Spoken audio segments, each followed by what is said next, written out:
Muy buen día, mis hermanos. Vamos a comenzar en nombre del Padre, del Hijo y del Espíritu Santo. Amén. Por la Santa Cruz, líbrame de todos los males de las pandemias, Señor, a mis hermanos y a mí, y que así sea. Bueno, en el Evangelio de hoy nos encontramos algo muy lindo, ¿no? Como todos los días. A mí cada día me gusta más.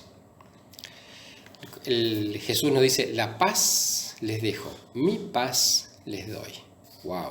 Qué importante que es esto, ¿eh? La paz les dejo, mi paz les doy. Pero ¿qué es la paz? Para nosotros la paz normalmente lo entendemos como un estado de no guerra, ¿no? De no beligerancia, un estado de quietud, serenidad. Estamos en orden con los demás y hasta ahí nomás, punto. Pero para los orientales la paz significa otra cosa. Significa un sentido muy profundo de lo que está dentro nuestro. ¿Vieron cuando a veces uno escucha y dice, me siento en paz conmigo mismo? Wow, ¿qué quiere decir eso? Que hice todo lo que tenía que hacer. Y para ellos esa es la paz. Ellos hablan siempre de shalom, ¿no es cierto? Los judíos hablan shalom, que es un estado como de que uno está en el aire, flotando, con todo perfecto, todo resuelto. Y es el momento ese, como decíamos recién, cuando uno dice, me siento en paz conmigo mismo. Siento que estoy en paz. Eso tiene un significado muy importante. Quiere decir que yo realicé todas las cosas que tengo que hacer. Es como la PC, ¿no? Uno tiene el libre albedrío y todo. Pero también hay ciertas cosas que en la vida tenemos que hacerlas. Y cuando las realizamos, nos sentimos que estamos en paz con nosotros mismos, porque eso es algo que teníamos que hacer. Y fíjense qué importante es esto, que lo vemos en la primera lectura, ¿no? Cuando nos dicen que justamente, y estoy mirando acá para leérsela con ustedes, cuando dice que en aquellos días llegaron los judíos de Antioquía y de Iconio, y lo apedrearon a Pablo, lo apedrearon y lo arrastraron hasta las afueras de la ciudad, teniéndolo por muerto. Es decir, que Pablo, que transmitía la palabra, que transmitía el Evangelio, que trataba de acercarnos al Padre, es apedreado. Y precisamente creyeron que estaba muerto y lo tiraron afuera. Pero ¿qué dice después? Los otros apóstoles, los otros que estaban con él, lo rodearon para rezar con él. Y Pablo se levantó. Es decir, fíjense qué prefiguración hermosa de los momentos difíciles de nuestra vida, ¿no es cierto? Esos momentos en que nosotros creemos que el mundo se acabó, que se apagó la luz y que de golpe aparece una solución totalmente diferente. Cuando nosotros creemos que el mundo se vino abajo, que se cayó todo, que se derrumbó, surgimos. ¿Pero por qué volvemos a surgir? Hay dos factores muy importantes. El primero es porque sentimos que hicimos algo que está en la línea de Jesús. Él es el que nos da la vida. Y lo segundo, fíjense qué es lo que decían. Y los discípulos oraron con él, oraron por él y con él. Antes dije los apóstoles, pido disculpas. Eran los discípulos los que estaban orando por él. Es decir, que cuando nosotros oramos por los demás, así como también nosotros oramos por ellos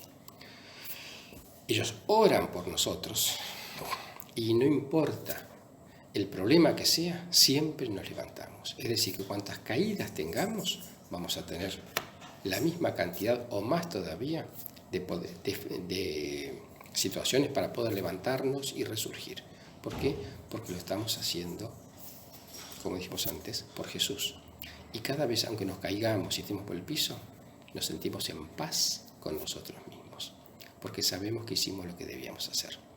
Y que Jesús, a través de la oración, nos está reflotando y llevando arriba nuevamente. ¿Por qué? Y para prepararnos para la próxima. Vieron que normalmente cuando tenemos un problema muy serio, muy grave, siempre pensamos, uy, qué suerte, ya terminó esto, ya pasó, por fin. Cuando nos queremos acordar, viene otra de nuevo y más difícil todavía. ¿Por qué viene otra más difícil todavía? Porque la vida es así, es una simple sucesión de crisis, en las cuales vamos aprendiendo a superarlas. Como dice un viejo refrán, después de las crisis vienen los crecimientos, ¿no es cierto? Es decir, que nosotros tenemos que vivir esas crisis. Tenemos que caernos para aprender a levantarnos. Para eso nos caímos, para aprender a levantarnos. Y cada vez que aprendemos más a levantarnos, nos levantamos mejor y lo hacemos mejor en la vida. Entonces, por eso, cada vez que solucionamos un problema, nos viene otro más grande todavía, que ya lo vamos a solucionar. Pero lo importante es ponerlos, como dijimos antes, en paz con nosotros mismos. Y aquí hay una cosita que yo quisiera destacar mucho. La paz, ¿no es cierto? Porque la paz se asocia a todo lo que es de Dios. Cuando nosotros a veces tenemos una disyuntiva, ¿y esto será de Dios? ¿No será de Dios? A ver, la gran pregunta es, ¿esto me genera paz interior o no me la genera?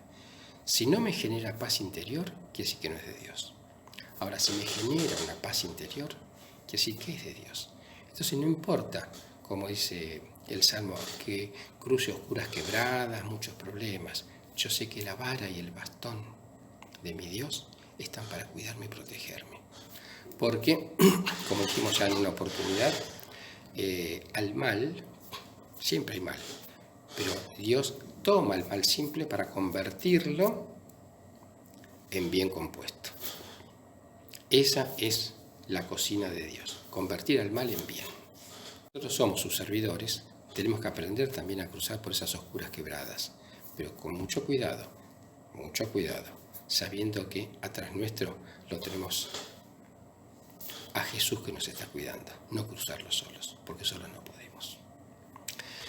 Y con esto de tener paz interior y buscar la paz interior, quisiera compartir un cuentito que me han hecho llegar muy lindo. De paso digo también, ayer que no me salía el refrán, me lo hicieron llegar. El refrán decía, el que no vive para servir, no sirve para vivir. Me lo hicieron llegar, así que muchas gracias y los comparto con ustedes. Bueno, en el cuentito este dicen que en una oportunidad había un señor que venía con un auto maravilloso, ¿no? Un alto ejecutivo, permanentemente hablando por celular, corriendo de aquí para allá, por todo, resolviendo cosas. Por supuesto que se sentía que era una cosa importante, ¿no? Iba por una calle muy poco transitada, no había casi nadie. Y cuando va por ahí, de golpe siente ¡pum! Un golpe en una puerta del auto. ¿Qué pasó? Y de golpe vio un chiquito, ¿no? Que estaba ahí a una distancia prudencial, que le había tirado una piedrita. No lo había roto el auto, pero lo golpeó. El hombre dijo, le voy a dar una lección al chico este. Se bajó y lo empezó a regañar al chico, ¿no? Pero ¿por qué haces esto? Me vas a el auto. Que hablar con tus padres y que este, que el otro. Y cuando terminó con el dedito señalador, el chico llorando le dice, señor, lo que pasa es que ahí lo tengo a mi hermano que está en la silla de ruedas, se cayó y yo no tengo fuerza para levantarlo. Y como por esta calle no pasa casi nadie, usted es el único que pasaba.